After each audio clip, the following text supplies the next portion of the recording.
Hello everyone, this is part 12 of What If Naruto Was the Perfect Shinobi, and I hope you guys enjoy this video and to like, to subscribe, to share, and check out the playlist, to see more comment down below.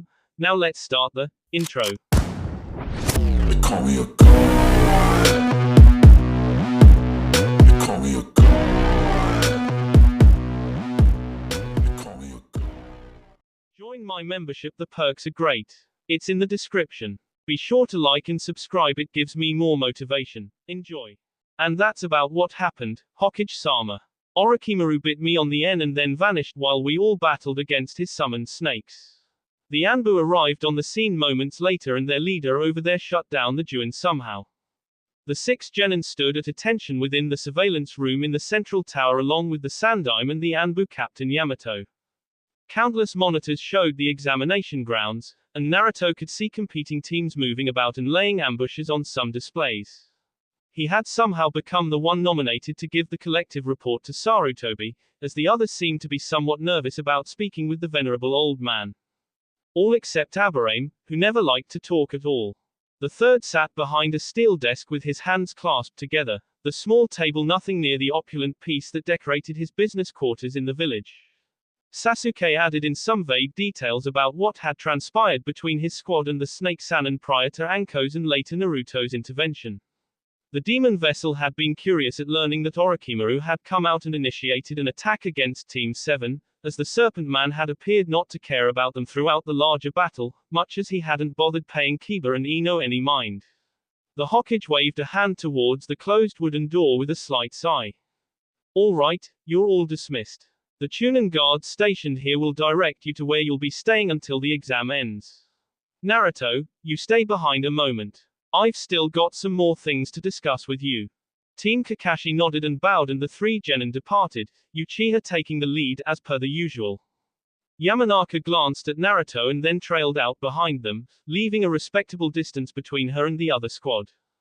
Kiba was the last to leave, clenching his hands and thrusting them into his coat pockets with a rapid violent motion. The loudmouthed Inuzuka seemed angered with something, but the blonde sensed no hostile sentiment directed at him. Either way, he wasn't all that concerned with the situation. The curse mark had begun bothering him during the rapid trip to the tower, a stark statement that Yamato's repression technique would not be enough to overcome Orochimaru's diabolical handiwork, and the blonde's mind had become glazed over in a hazing stupor as a result. Nothing as dangerous or serious as when the mark had activated at the Snake Sannin's wicked command, but the condition was still quite bothersome. I'll save you a spot in my room, then. See you when I see you. Kiba and his dog took their leave then, the mutt stalking out with a vengeance. Naruto's own team members no longer trusted him, or so it seemed. Not that he blamed them much thinking about it, though it still stung a little. Snakes and demons weren't meant to be trusted, as it were, and he had become both. He could almost touch the hesitation and terror the two radiated, both emotions had been so thick, almost as tangible as the viscous blackness now coursing through him, pulsating and concentrated within that accursed triple tomo seal marring his N and pulled beneath the exterior. Sarutobi at least knew Naruto well enough to know better than to comment on it, knowing that contrived assurances or sympathetic words meant nothing to him. That curse seal on your N, it's identical to Anko's, even located at the same spot. The blonde snorted, needing to alleviate the unwanted stress on his mind somehow. Yeah, we're a real matching pair now. I'll remember to invite you to the wedding. Married to Mitarashi Anko, now that was a harrowing thought. The Sandaime smiled as he rose and walked over to where the demon container still stood at attention, not moving a muscle despite the residual pain throbbing in his new seal. Despite his sarcastic tone, the old man seemed to know that he wasn't intending to be snide or arrogant. A wrinkled hand reached up to touch the blackened mark, as Sarutobi was almost too short in his advanced age to reach the taller Uzumaki's N. I'll be expecting you to provide the best sake around, then. Back to business, the actual seal isn't the largest concern. We have the knowledge to repress and counter-seal Orochimaru's Juin under normal circumstances. The greater problem lies in your unique immediate reaction to it. That seal is not designed to assimilate in an instant. We must then assume that either the Kyuubi's chakra or the Shishufuan keeping the demon imprisoned within you have intermixed with the curse mark somehow.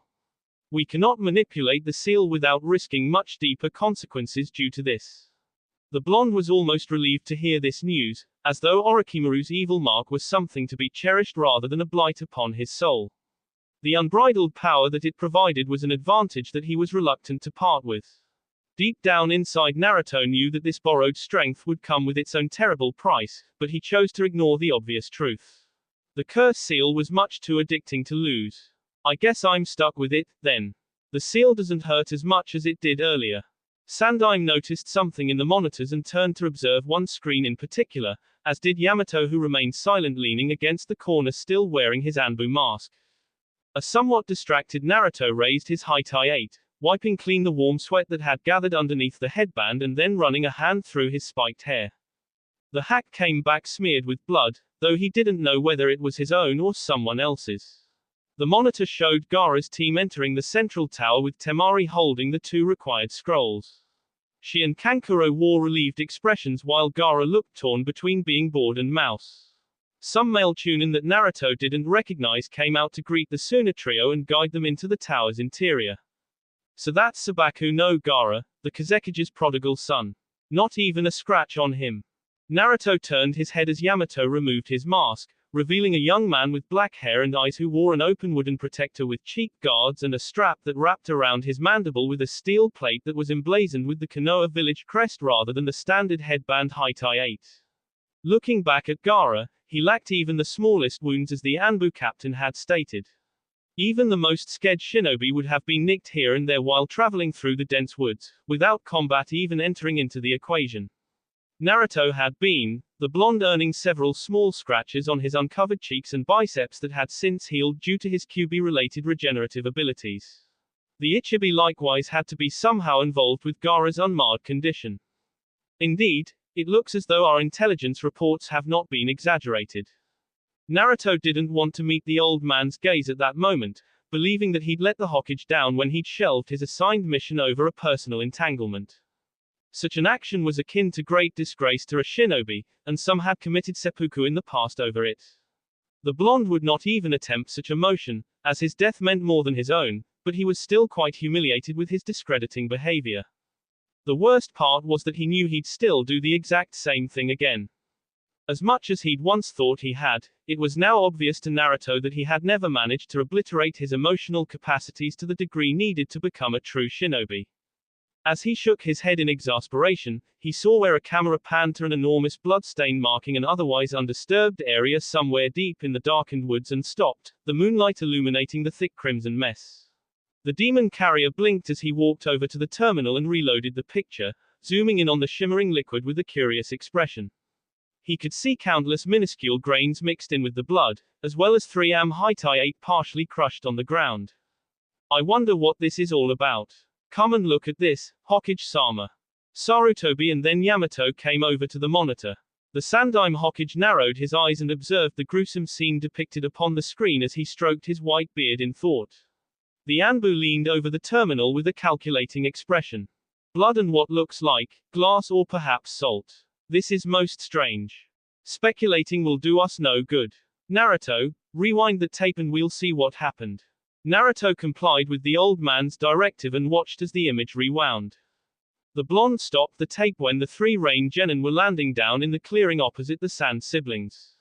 One Rain Nin pulled the most ridiculous weapon that the blonde had ever seen when he whirled an umbrella high into the air which hailed down senbon needles like the countless raindrops in a torrential downpour. Kankuro and Temari took cover in the trees while Gaara stood in place. Not a single needle struck him as the sand in his gourd seemed to react on its own and shield him, creating a tight protective cocoon around that redhead that absorbed the needles. The Suna Genin hadn't even needed to move a muscle. The moving sand wrapped around the 3 helpless Genin in succession and Gaara clenched his hand, causing the sand to implode and crushing them in an instant with a technique he called the Sabaku Sausu, thus creating his own rain shower, a crimson one. Quite a lethal technique. Whoever gets him in the tournament is going to be in trouble. Naruto's lips curled into an irritated scowl at the ANBU's quiet declaration as the blonde rewound the tape and watched it again. Gaara's attacks were indeed impressive but were somewhat slow when compared to some other opponents the demon carrier had battled and could be evaded without much trouble. The true issue to consider was that automatic shielding mechanism he had, a passive SK granted through his contained demon. Naruto lacked the speed to get around it and had no attack that would be able to L through it and strike at the deranged redhead at the same time. Sarutobi seemed to spend a moment considering something and then addressed the Mokuton wielder.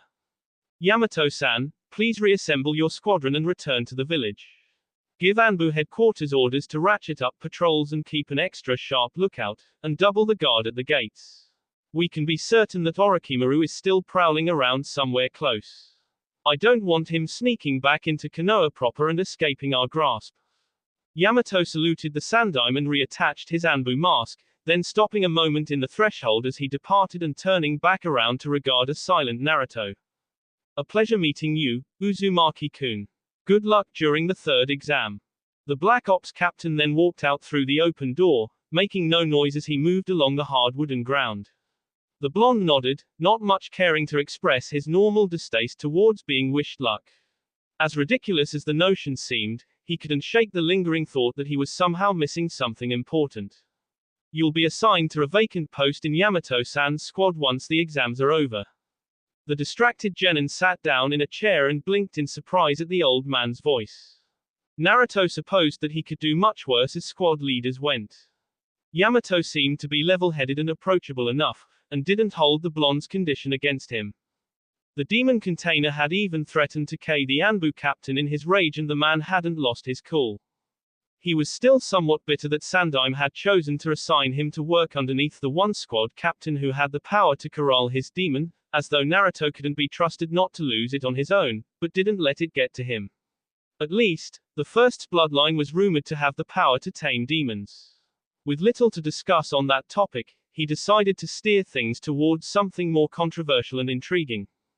I'd always thought that Mokuton techniques were lost with the Shodai, though. Something akin to remorse showed in the old Hokage's eyes, though the blonde didn't think it his place to call Sarutobi on it. He had more pressing matters to dwell on than Yamato's heritage at the moment regardless, like redeeming his mistake and accomplishing his assigned mission. Naruto was prepared to drop the matter when the Sandaime continued. So you've seen that, then? Well, the circumstances regarding Yamato's genetic condition are rather complicated. I'm not going to share the more gruesome details, but I will tell you that you and that young man have a great deal in common. Draw whatever conclusions you will based upon that, but I'm sure he'll reveal his secret to you in his own time regardless. The Sandaime's tone made it sound like the man was some twisted lab experiment or a human guinea pig. Naruto almost chuckled aloud at the image, as it seemed like something one might read about in some third-rate horror novel but never see in the real world. The surveillance display covering the tower entrance showed Team Asuma entering, the three genin looking about with hesitant expressions. A thought came to the blonde's head and he gave an amused smirk. Looks like all the rookies have made it through. Anko-sensei's gonna be so pissed. There must be something I haven't been told here. Go on and enlighten me, Naruto. Naruto almost snickered out loud as he imagined his instructor's reaction to being proven wrong. He knew that it was somewhat cruel to make humor at the woman's expense when she was languishing in near-critical condition in the hospital, but the blonde's overall mindset was detached to the entire mess in a manner that he didn't quite comprehend. Naruto grimaced as the Juin sent another sharp pulse through his N. Nothing important, Hokage-sama. Right as the written exam ended, she barreled through the window into the room and started boasting about how she was going to cut the remaining candidates down to size during her survival portion. Not even a night's passed and at least a dozen genin have gotten through the exam, including 3 green rookie squads. I hope she likes eating her words. The aged leader's voice lowered to a rumble as he smiled in amusement. Better than the hospital cuisine at least, I'm sure. That's one thing that's never changed through all the years I've served this village. Naruto let out a deep chuckle that soon evolved into riotous laughter as he threw his spiked blonde head back. Some still wet blood shook down onto the ground around him in small droplets. The haze obscuring his senses dissipated somewhat and the chronic aching in his N lessened, leaving the QB container's mind clearer than it had been since being marked with Orochimaru's seal. The Sandaime's quip wasn't even that humorous, and would not have elicited more than a courteous smile on most other occasions. Naruto thought that perhaps his mind was starting to go haywire. Hey, I think I needed that. So a good laugh is all that's needed to trump that creep. No sooner had the blonde had spoken those words than the Juin again caused his end to implode in crippling pain, racking his senses and paralyzing his arm and leg. The cursed seal seemed to have its own inbuilt intelligence and supplied a harsh reaction to both Naruto's ridiculing the snake Sannin and the demon carrier's unconscious attempt at suppressing its dominion.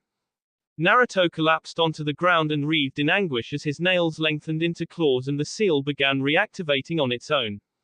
His one arm had been rendered immobile, but without even thinking about the consequences he brought his other one over and made to drive his clawed nails into his own end due to the relentless T. The blonde might well have torn into his own T had the Hokage not grabbed his arm and slammed the demon container down onto the steel desk, twisting his arm behind his back in a hammerlock and holding him in place with a strength that Naruto would not have imagined possible given Sarutobi's brittle appearance. Remain calm and concentrate, Naruto. Force the seal back down and regain control. Being powerless to move or do much else, the Kyuubi carrier took a deep breath and did his best to relax in the Sandaim's gentle grip. Naruto closed his eyes and let the seal's spasmodic assault pass, pushing down the rage and panic that had again taken hold over his mind. His hands likewise returned to normal, and the blonde heard several people approaching down the hall at a rapid speed. The Hokage released him once his little episode had passes to the old man's approval, but Naruto didn't bother rising, instead remaining slumped against the hard metal desk with his eyes dilated and sweat dripping. His muscles still burned and he was somewhat numb in the spots that the Juin had paralyzed. The demon carrier supposed that he must have made a pathetic sight when Kakashi and Asuma came bursting into the room. Hokage-sama, we thought we heard a struggle. Asuma stared with suspicion at Naruto as Kakashi explained, hand reaching to where he kept his trench knife stored. The blonde could almost understand, as he was the sole person in the room other than the Hokage. Naruto braced an arm against the desk and met the Team 10 instructor's gaze with a mulish expression, allowing his special red shadow snakes to emerge through his wrists and see their heads back in a threatening manner. The demon vessel would burn that walking cigarette into ashes as soon as Asuma made a hostile move. Disoriented though Naruto was, in these tight quarters he wouldn't miss his target. The cycloptic Hatake Kakashi watched the exchange with detached interest until his lone eye landed on the cursed seal and widened in recognition. Stand down, you two. Asuma, don't rush to conclusions. He's done nothing wrong. Both shinobi had the sense to look cowed at the Sandaim's reprimand, even though neither had much reason to. One was acting to protect his cage, and much more as the blonde would later learn, and the other had reacted to guard against a tangible threat. Naruto and Asuma both heeded the command at once, though the demon carrier continued to glare at the older man. The bearded shinobi reached into his vest to withdraw a cigarette but seemed to reconsider due to the Hokage's presence. The old man took some amusement in the younger man's actions. Kakashi continued eyeballing the blackened seal adorning Naruto's en and drew his conclusions. Hard to believe Orochimaru would risk sneaking into the village like this over a genin. Sarutobi gazed up at the wild tile ceiling with a pained expression, the light in the small surveillance room accenting his wrinkled skin and making him look his age. As much as he didn't like to, Naruto couldn't help but wonder whether or not the Sandaime had enough vigor remaining in him to lead Konoha through the war that was now inevitable. That man does as he pleases, consequences be damned. Always has, it's in his nature. Asuma cleared his tea and spoke out with an irritated voice, crossing his arms and scowling. We came here to tell you that the Elder Council's assembled and is requesting your immediate presence. Orochimaru's return to Konoha has got those old buzzards in a right snit. Someone overheard those two rookie Anbu that dragged Mitarashi into the hospital muttering about it, and now rumors are spreading all through the village. Sarutobi's gray eyes narrowed and he bit out a curse. Naruto could have teared aloud at hearing the Hokage swear, as it seemed so odd given his sage demeanor, but he was too exhausted to even be bothered with the pointless action. The blonde imagined that a certain Anbu pair would be receiving a stern lecture about leaking restricted intel soon. The demon vessel was pleased that the swine in the village were now squirming. I was hoping to keep this mess a secret as long as possible. Orochimaru coming back and marking him is bad enough. We don't need to have the civilians start panicking as well. I'll need to head back to the village to work damage control with the council now. You two will see Naruto enter a room and make certain he gets cleaned up and into bed. Naruto bit down on his lip in consternation, disliking both the emphasis that the old man had placed onto the him nor the blatant insinuation that he needed help in doing something as simple as locating a room. He wasn't about to open his mouth, though. Kakashi opened his instead, speaking with a more serious tone than Naruto had heard the copy nin use throughout the previous encounter. Hi, Hokage-sama. I'd also like to ask your permission to use the evil ceiling. The Sandaime cut Kakashi short with an outstretched palm. Fujihuan is not an option given his condition, Kakashi, or else I would have done it. Hitaki's visible eye crinkled and gave a sheepish grin. Understood. Well then, let's be going, Uzumaki-kun. Kakashi walked over to Naruto's position and made to doctor the slumped Kyuubi container's arm over his shoulders in a bid to drag him along to the tower's residential section. The proud shinobi would have nothing to do with the intended gesture and used the table as a brace and standing with a pained grimace, pushing the Team 7 instructor aside with his other arm. I don't need to be carried around like some helpless child. I'll walk. The copy nin shrugged and allowed Naruto to pass. Sarutobi stopped the blonde as he made to leave the room. Naruto, you make sure to rest. We'll discuss your situation more when I return. Despite the residual pain racking him, the demon carrier did his best to bow to his cage. As you wish, Hokage-sama. Naruto stumbled out into the corridor, using the wooden wall as a support until he regained his balance enough to walk without it. Kakashi and Asuma trailed behind him as he progressed into the tower's main area, and there the latter stopped. I'm heading back to the village too. Kurenai ought to know about the kid's condition. The bearded shinobi turned down the near corridor with that, leaving Naruto and Hitaki alone. Kakashi shook his head and motioned the blonde in another direction. The Kyuubi vessel trudged along without a word, looking much like the walking S. A long shower and rest were all his mind could concentrate on. His reawakening came much sooner than he would have liked. Though still asleep to the outside world, Uzumaki Naruto was still quite conscious within when a certain place he had visited time and again during the previous several years phased into view. A long passage led to the enormous metallic bars that locked Kyuubi no Kitsune within the demon's mortal host. Except on this occasion, the scene wasn't the same. Thick black pools littered the ground like countless oil slicks along that singular path within Naruto's subconscious, adorning the walls and ceiling as well. The unknown substance wells radiated with sheer malicious intent and their mere presence choked the blonde sensed. Naruto took care to avoid him as he traversed the corridor, not willing to risk what might happen should he become immersed within whatever ill concoction this was. I'll go a little further. There must be a reason why I've been brought here.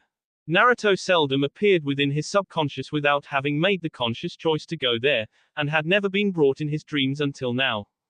His current situation was thus quite strange.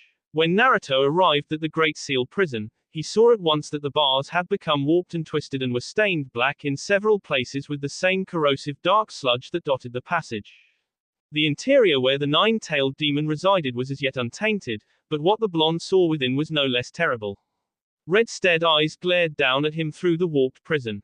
Naruto realized that he should be bothered with his inner demon's anger, but wasn't. I take it you're the one who dragged me here.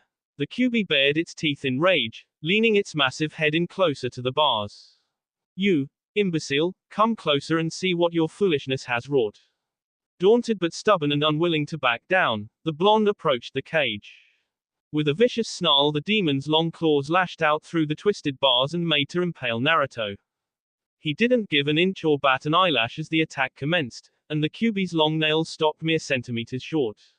The demon wouldn't dare K Naruto and he knew it. Though on the other hand, the blonde wasn't sure what would happen on the outside should he, within his subconscious. Perhaps tempting the creature's wrath wasn't such a smart idea under these circumstances. The demon grinned as its container stepped backwards. At least you seem to remember who your true master is, brat. I'd almost lost hope. The demon's voice was tired and even pained, Naruto noticed. His initial guess was that his own bereaved condition in the outside world was to blame. And then he was able to glimpse the nine-tailed beast's side, where two enormous puncture wounds marred the monster's reddish coat, leaking darkened blood mixed with some strange mucus down its side.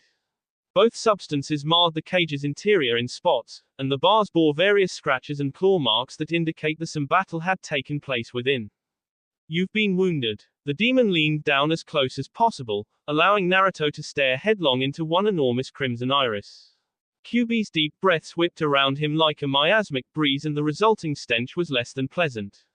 The beast's response contained what seemed to be sarcastic mirth. The blonde's comment had been rather Kiba-like in nature now that he repeated it in his mind, stating the obvious as though it was some grand observation. I can see that, Gaki. That Deetsley serpent man and his little seal are the cause. So Orochimaru and the cursed seal were responsible.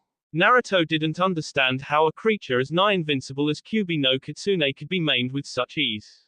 He hadn't even noticed the battle that had taken place within him, though the demon's wounds looked to have been caused due to a serpent's bite.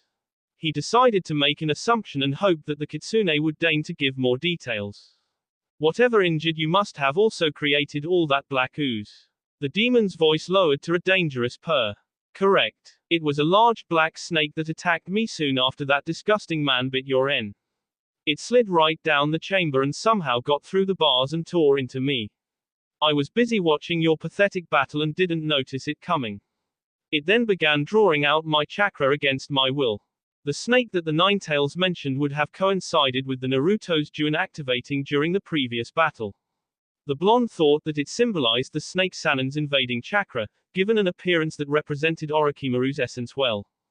Those puncture wounds aren't too deep, they should have healed over by now. I've tried. The mucus around the bite absorbs whatever chakra I concentrate there. Naruto wasn't about to let the demon despite the previous argument. Since the Kitsune couldn't heal the wound as it was, the blonde would have to clean the bite. He'd never dared to venture beyond the prison cage into the beast's lair during their long partnership, always respecting the great Yukai's personal space. However, there seemed to be no other recourse now. I'm coming in there. That bite needs dressed. I'm trusting you not to eat me. Naruto had never been too scared with medical exercises during his Genin Academy years. Precision wasn't his calling and he had never envisioned taking a support role on a mission. Besides, he had always had the Kyuubi to heal his wounds better than a medic could ever hope to.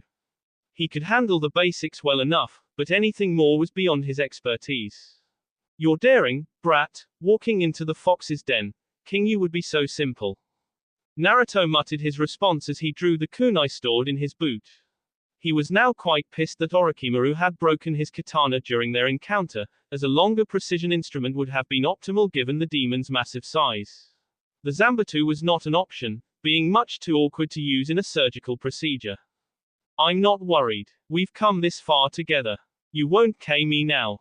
The Ninetales snorted his acknowledgement and allowed Naruto to enter his domain and approach him. The Kyuubi rolled onto his side to give the young shinobi access to the wound. The blonde looked it over and attempted to SCR the toxic slime loose with the kunai, but the substance wouldn't budge. He then concentrated hot chakra into the short blade and began to burn the sludge to something more solid and then repeat the procedure. The process was delicate, but with several long minutes Naruto managed to remove the gelatinous mess and began cleaning the rotting skin and tissue on the demon. The great beast proved his toughness throughout, not once uttering a single complaint as the unskilled medic worked. As the bad tissue came loose, Naruto could see the Kyuubi's healing chakra going to work in repairing the damage. Within a couple hours he would be as good as new. As his bad luck would have it, that span would not pass without incident. Something comes. HMPH, this time I'll not be taken with such ease. The entire chamber began to glow a deep violet. Naruto decided to venture back outside the prison, not caring to be caught in the middle should the demon begin rampaging within. He soon noticed the glow's source, as those odd sludge puddles on the ground were all alight with the sinister color. The blonde then recognized it as being the same tone as the dark chakra that had surrounded him when the Juin had activated. The puddles began to stir and rose up and down and to the sides, becoming suspended in midair and then soaring down the corridor to combine into one enormous mass like something in a cheap horror movie. The amalgamated mass arrived moments later, indeed as an enormous black snake. The thing seemed to be pure chakra, unless Naruto's senses were playing tricks on him. The oily substance that had moments prior littered the chamber cascaded down the creature in small rivulets. Well now, you sure are one ugly ass motherfucker. Let me have this one, bark a fox. Meager as it is, this is my home and I'll butcher this snake for defiling it. Naruto was not much inclined to let this thing into the cage to battle with the demon, even though he was sure that a prepared Kyuubi no Kitsune would obliterate it with ease. The prison and the area within represented the Yondaime seal, and wasn't something to be tampered with. The blonde didn't mind it being neutralized, but wanted to be in control when it happened. He sure as hell didn't trust this Orochimaru-ish chakra apparition to do the work. Naruto tossed his chakra-enhanced kunai at the creature, smirking as it LD right through the oily serpent's tea and created a gaping hole. The wound healed over in an instant and the snake charged. The blonde evaded the lunging strike with ease and the thing crashing into the cage, where the ninetails cleaved into its side through the bars with its claws. Ninpu, Seiryuyashu. Naruto extended his wrist, having no intention to draw this surreal encounter out. The massive chakra expenditure made him stumble, as he was still quite depleted due to his prolonged one-sided war with the snake Sannin in the woods. The red snakes never emerged though, and the used chakra returned to his reservoir in one massive rush. This is a chakra prison, Gaki. Your little parlor tricks will not work in here. Naruto scowled at hearing his hard-earned techniques being so despised, but kept his own counsel due to there being more pressing matters to attend to. The deep scratches that the ninetails had rent into the black serpent's side remained, though no blood or whatever coursed through the strange creature seeped out. The blonde withdrew a storage scroll and summoned his cleaver into his hand. Then I'll just have to do this the old-fashioned way. Kubakiri Haucho was not in good condition at all. The steel cleaver sported several cracks along its entire length due to its repeated clashes with Orochimaru's sword. He attacked the snake and SD into its underside with the Zanbatsu. The blade cut through the viscous substance and came out covered and dripping in the blackened mess. The incision that the blonde made again healed over at once. Naruto tried an upward hack into the serpent's N as well as a piercing S through its stomach, but both produced the same non-results. He then had to dodge another bite attempt, and did so with ease. This is like trying to cut through a tar pit. Naruto began to concentrate chakra into the cleaver. Meanwhile the dark amalgamation remained strong despite bearing several Kyuubi-induced claw wounds. The snake managed to work its long tail through a more open spot in the bent prison bar structure and lash at the demon, striking him right on his still healing bite wounds. The kitsune roared in rage as his teeth bore down on the chakra creature that had entered into his cage. Naruto's Zanbatsu shrieked as his own chakra leaked out at rapid speed through the deep cracks in the blade, almost as though protesting the blonde's actions. Without pausing a second, he plunged the weapon to the handle inside the black serpent and discharged the stored chakra, then recharging it and repeating the process. The continuous heated chakra pulses caused the beast to begin evaporating into a black mist, until at last it boiled into gas with a loud explosion and vanished in a cloud back down the corridor at a high speed. This time, however, no residual staining remained in the area. Filthy serpent, I had at least hoped that it would be a challenge. Naruto glanced down at the Zanbatsu handle in his hands, as that was all that he held. The enormous steel blade had been shattered and was now in pieces on the ground. The metal that had composed it had been stained pitch black, as he could see when he retrieved a shard and examined it. His prized battle weapon was ruined. Tenten would be livid when she learned that he had broken a sword that had once belonged to someone in the Seven Swordsmen, and Naruto had no delusions that the weapon's mistress in training wouldn't learn about it. Perhaps it would still be intact when he awoke in the living world, since he had busted it within a dreamscape. Somehow he doubted that he would have such good luck. Whatever it was, we seem to have driven it away. The demon looked down at him and gave a slow, approving nod. Indeed, you have done well. Now return to your world and rest. You've earned it. The Kyuubi's deep crimson eyes brightened into a glowing, almost hypnotic red. Naruto was then shoved out back into his active conscious, where he sank into a deep slumber to recharge his exhausted person. Never had it been more welcome. He awoke in a brightened room on a warm bed. He noticed at once that he was almost sporting nothing save his cotton boxes. Naruto glanced to the side as he tried to piece together the events that had brought him there. Once his meeting with Sandaime had ended, Sharingan Kakashi had brought him to a room and he'd taken a long shower. While he was doing that, the older man had prepared a mild sedative to help him get to sleep. The blonde had been more than a little paranoid about accepting a concoction that a rival instructor had prepared, more so given that Kakashi seemed the sort who would be willing to stoop to a low trick to remove his team's compassion. However, in the end, need had outweighed his suspicion and he accepted. As delirious and in as much pain as he'd been in the previous night, Naruto might well have agreed to drink poison in order to alleviate his condition. Hey, you're awake. You're looking a lot better than you did last night. Naruto sat up and leaned against his pillow as he stared at the grinning Kiba. The blonde was revitalized, more so than he would have thought possible given his state the previous night. His seal was no longer aching whatsoever. He looked in the room's mirror at his end to validate that the accursed thing was even still there. Orochimaru's Juin hadn't vanished, but at least it seemed to be dormant now. As long as he didn't attempt to draw on its power again, it shouldn't bother him. You're one to talk, mutt. I don't think I've ever seen a butt uglier nurse than you. The Inuzuka snorted and plopped down on a chair, resting his legs on a low table. Akamaru was keeping a vigil, sleeping against the closed door while curled into a protective ball. F you, Naruto. Doesn't look like he's gonna go nuts again. Man, I always get stuck with the crappiest work. Naruto blinked at the complaining voice, and then saw Nara Shikamaru staring out the room's window with his arms crossed and wearing his trademark lopsided scowl. He was in too good a mood to let this lackadaisical bum get him worked up, though. Nice to see you too, Nara. Now, I'm gonna guess that something happened here while I was sleeping. Kiba turned serious, which was something he seemed to be doing more and more now. Shikamaru didn't acknowledge the blonde, but Naruto hadn't expected him to.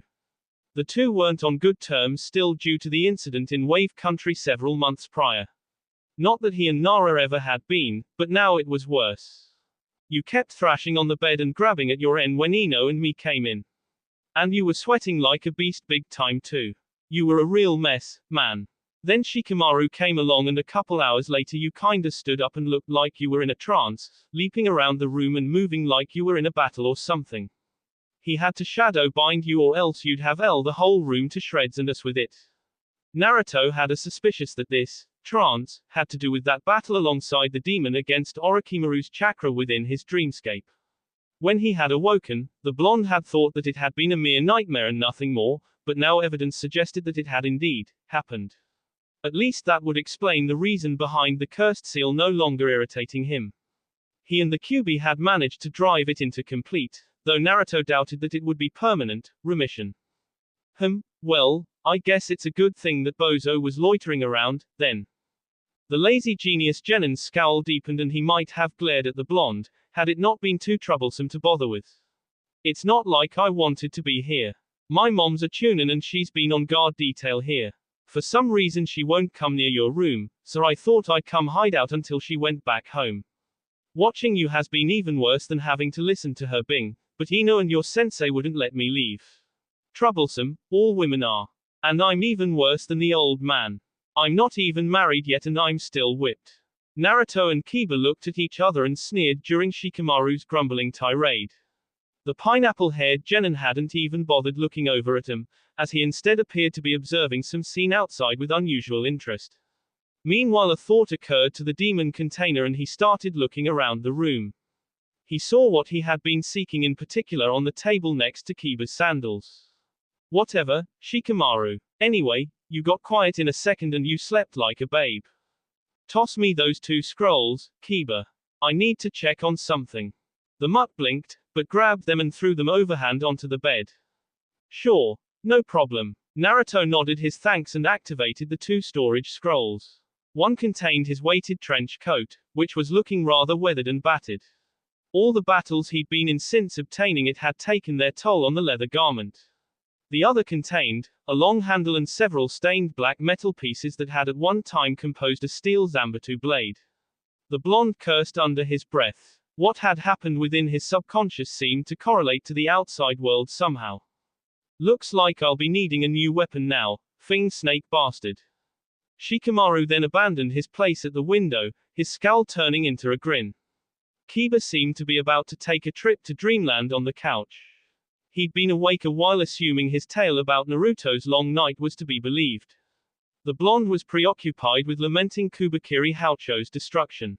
He was now weaponless, having lost the cleaver as well as his katana and 2 ninjato in a single night. At last, she's gone. And Ino's still asleep too. Now I'll get some peace and quiet. Nara strolled out the door with that, somewhat happier than usual, though one would have a hard time telling given his bored demeanor. Naruto couldn't help being a little bit irritated with Shikamaru's poor attitude. Having grown up without parents at all, hearing the shadow user complain about his was somewhat irksome. He took meticulous care in storing the tainted steel back within the scroll. The metal was saturated with chakra, and might still be worth keeping. He stared at the handle a long moment. Momoki Zabuza-san, I guess I owe you an apology, breaking your sword like this. Naruto's quiet thought was answered with a snore, and the blonde glared at where Kiba was now sawing logs loud enough to disturb Zabuza in whatever exotic place his headless corpse had washed to. He reared back and took aim with the long handle, planning to beam the mutt clean on the temple. He needn't have bothered, as the door opened again and woke the Inuzuka, who rolled onto the ground in a stupor, landing with a thud and muttering swear words. Naruto-kun, you're awake. That Nara boy told me in the corridor. Naruto crossed his legs on the bed as Kurenai came into the room carrying a small parcel and looking as attractive as usual. Seeing her made a good morning that much better. Kiba was still recovering on the ground, or else he'd no doubt be grinning like an imbecile. Ohio, Kurenai-san. I kept the promise I made, though at what cost I'm not sure. She bit her lip, a gesture that caused the young blonde's eyes to widen a little. At that moment he realized that he was sitting around in his underwear with this woman standing in the room, and his whisker-marked cheeks turned as red as her irises. Alas, recognition came a bit too late. Her sudden appearance combined with a typical male morning biological condition to leave him in a rather attentive state. The prim woman's own cheeks turned a little red as well as Naruto scrambled to grab his coat and cover his mechanical problem. Kiba, please excuse us a moment. I need to talk to your teammate alone. The Inuzuka crawled upright and took his leave with as much vigor as he could muster. Akamaru led as he started into the hall, but he turned back long enough to see Naruto blushing and holding something over his sea, wagging his eyebrows in a suggestive manner. Kiba laughed like a deranged hyena as he ran out, mouthing, alone, at Naruto and evading the broken Zanbatsu handle that the blonde did hurl towards him this time as he rounded the threshold. About that, I shouldn't have. Kurenai smiled in understanding, which somehow made things even worse, as though he had somehow pissed in something sacred. She was too nice to tease him about it, like Anko or Ino would have without quarter. The crimson-eyed Kunoiki seemed amused with the situation, and at least somewhat sensitive to it. It's all right, Naruto-kun. Though I must admit being glad Ino wasn't here to see that. Naruto stared at the ceiling and sighed. He didn't care to deal with them giving him hell about his having some meaningless little crush on their instructor. At least he could acknowledge that much, though he wouldn't admit it to someone else. He wasn't naive enough to believe that he could go anywhere with a woman over twice his age regardless. And beyond the obvious physical appreciation, he didn't much care to. Kurenai-san was a great person both inside and out, but Naruto was too preoccupied with his shinobi career and too young in general to care much about such entanglements. Said genjutsu specialist seemed to hold a similar concern about the other's reactions, considerate as she was. That won't matter, that damned mongrel's going to tell her all about it regardless. Kiba was about tactless enough that he would talk, too. Naruto was no consummate gentleman, but even he knew that there were some things that one didn't discuss with girls. The male anatomy and its eccentricities were high on that list. Damned mutt had no common sense. I hate to agree, but I'll have a talk with Kiba. Ino does not need such a distraction with the third exam looming on the horizon. Naruto didn't know quite what to think about that last comment. He got the vibe that there was something behind the instructor's comments that he was missing, but he was too oblivious to take the blatant hint. The entire topic was awkward as hell. He was beginning to lose patience with the current conversation. His morning wood was not that interesting. I'm through talking about this, and I'm sure it's not what you came here to discuss. Kurenai's expression changed to a disapproving one as she crossed her arms under her chest. That particular visual didn't help the embarrassed demon vessel one bit in willing his problem to disappear. Her tone wasn't harsh, but did express considerable disappointment, which to Naruto was even worse. He wanted to always accomplish whatever expectations were placed onto him, and the implication that he had botched his role as squad captain was not a welcome one. More than that, it hurt because she was the source. No, it's not. I came here to tell you how disappointed I am in your actions during the second exam. Challenging Orochimaru to battle was about the most reckless thing you could ever have done. I want you to know that you are blessed beyond measure to even be alive right now, you and your teammates and Kakashi's squad too. The blonde's cold blue eyes narrowed into near SS. He didn't appreciate having his decisions questioned, even though Kurenai more than anyone else had the prerogative to do so.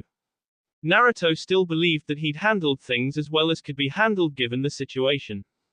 Rather than Orochimaru ambushing him and his team somewhere, he'd picked the inevitable battle site and had ended with 2 teams to work with rather than 1. That extra numerical advantage had been what had kept them all alive. Besides, he and the Mutton Yamanaka were all shinobi alike. Death walked along their path, as she should well have known. Naruto leaned back and ran a hand through his hair, not wanting to lose his cool with the concerned instructor and make the situation even more unpleasant. I know, but there wasn't much choice. He'd have killed Anko-sensei and he was intending to hunt me down no matter what.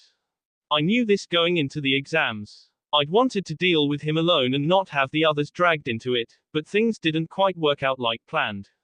I couldn't abandon her to S like that, no matter what might have happened to me. I wish that I hadn't had to put the others in harm's path all the same. Her disapproving look changed somewhat as Naruto gave the reasons behind his seeking the snake Sannin. Kurenai walked over and leaned over the blonde, mouth compressing as she drd a gentle hand over the Juin on his N. The demon container didn't like her touching the seal, almost as though it would corrupt her somehow. And yet the sensation was pleasant, and the accursed mark almost seemed to purr inside him in approval as she brushed a thumb over its 3 black tomo. The illusion's mistress didn't ask about the seal as she examined the evil mark, as it seemed that she had been given the details, and Naruto had no inclination to talk about it either. I understand. You still shouldn't have asked your team to abandon you, Naruto-kun. I'll drop in the hospital later and check on Anko-san's condition and pass the news along. I also went to your apartment this morning and brought you some extra clothing. Get dressed and while I corral Kiba and we'll all get something to eat downstairs. The blonde didn't respond to the quiet admonishment, as nothing needed to be said. Kurenai placed the parcel she had brought with her down onto the bed and departed, giving her student's shoulder a gentle squeeze as she let go. The older kunoichi seemed to have something else to tell him, but shook her head and decided against doing so. When she was gone, he looked at the parcel. The medium-sized wooden box was closed and marked with the Hokage's personal seal. Naruto's clothes that Kurenai had brought were sitting in a neat pile on a chair in the corner, and so he wondered what was in the package. Deciding that his meal could wait a moment, he opened the box. Inside was a sealed scroll as well as some other items that made the blonde quirk a suspicious eyebrow. Hoping that the scroll would explain, he opened and read Sarutobi's missive. Naruto bit down on his lower lip as he digested the Sandaim's new instructions. Well, this changes the game a little. The things I go through. Naruto sighed and dressed. Orders were orders, no point in lamenting them. 5 days passed in relative peace and quiet. Naruto had kept his exertion to a minimum as per the Hokage's orders. Sarutobi was pleased to hear that the Juin had gone into remission, though the blonde had not given him the sordid details. Still, the demon vessel's directions remained unchanged. Now he stood between his 2 teammates alongside the other surviving squads. Adding to the teams that Naruto had known to pass during his meeting with the Hokage in the tower's surveillance center, Team Guy and the Oto team had made it through the survival exam, as did another Konoha team that included that weakling Yakushi Kabuto. Or perhaps the bespectacled Genin wasn't as weak as he'd looked in the waiting room prior to the written exam. He had made it through to this point somehow, at least. Naruto looked in attention at the Sandaime as the Hokage gave the traditional speech about the meaning behind the Chunin exams among the allied shinobi nations. The blonde cared little about such diplomatic issues, but respected the old man enough to listen nonetheless. The various team instructors stood along with the old man, as did 2 masked Anbu who were serving as the Hokage's honor guard. Anko wasn't there, as she was still being held under observation at the hospital. Naruto resolved to go and visit her as soon as this little gathering was done with. Sarutobi's speech ended when Sabaku no Gara interrupted him and demanded as much. The Sandaime's eyes narrowed at the red-headed demon carrier, but the old man allowed the minor insult to pass. Naruto would have been more than willing to put the little S to death right then and there. Disrespecting the Hokage in his presence was akin to slapping the blonde between the eyes, and wasn't received well. Anko-sensei was the sole person allowed to commit such irreverence. Hokage-sama, please allow me to handle the instructions. Naruto glanced at the new speaker, a sick-looking shinobi with a long katana strapped to his back. As he did, the sound team's instructor caught his gaze and the man's mouth curled into an unreadable smile. Naruto let out a silent snort. He'd had enough interaction with Oto to last a long time with Orochimaru. His jaw spiked and pained him a little as he held the man's stare. Very well, Hayate-san. You may proceed. The man named Hayate coughed as he turned to the assembled candidates. Arigato, Hokage-sama. Now then, the third exam will be a single elimination combat tournament that will take place in a month's time. However, at this time we have excess candidates, and so we will hold an elimination round right here and now to decide who will be allowed to move on and participate. This is not a team exercise, and those who do not wish to continue are allowed quit right now without impacting their teammates. Naruto closed his eyes and sighed under his breath. I'll withdraw. Kabuto had raised his hand, and walked back out through the tower's main entrance. The proctor Hayate noted his withdrawal and asked whether or not there were others who wanted to quit the exams. Naruto looked at the Hokage and saw that the old man was staring right at him with a grave expression. A stark reminder, as though Sarutobi had needed to bother. Naruto would never ignore the Hokage's order. He nodded to the Sandaime, reluctant as he was to do what he was about to do, and raised his hand into the air.